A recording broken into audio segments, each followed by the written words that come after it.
అదే RTV app వార్తల్ని క్షణాల్లో చదివే అవకాశం ఉంటుంది. ఒక న్యూస్ పేపర్, ఒక టెలివిజన్ ఛానల్ మీ చేతుల్లో ఎప్పుడూ ఉంటాయి. రాష్ట్రంలో అధికారంలో తీసుకొచ్చారు. అదేవిధంగా కేంద్రంలో కూడా రాహుల్ గాంధీ గారు ప్రధానమంత్రి అయితే మరి వారు ఏం హామీ ఇచ్చారంటే మనకి ఉపాధి హామీ కూలీలకి రాహుల్ గాంధీ గారు ప్రధానమంత్రి అయితే రోజుకు 400 రూపాయలు ఇస్తానని హామీ ఇచ్చారు.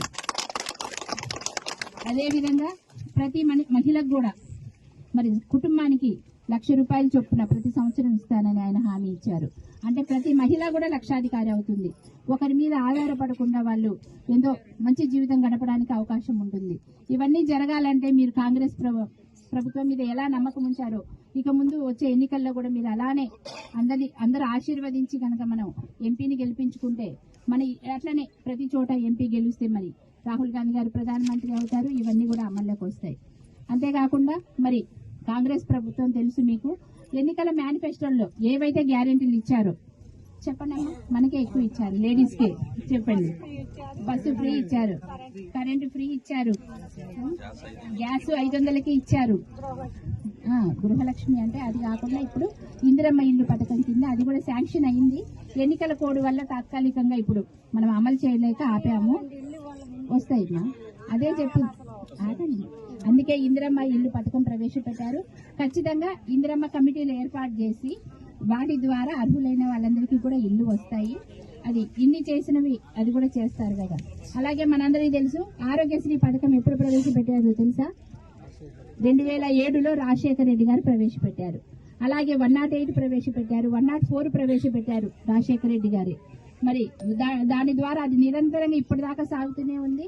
కొన్ని లక్షల మంది ప్రాణాలు కాపాడబడుతున్నాయి, అవునా కాదా? దాని కొనసాగింపుగా దానికి ఇప్పుడు 10 లక్షలు చేశారు లిమిట్.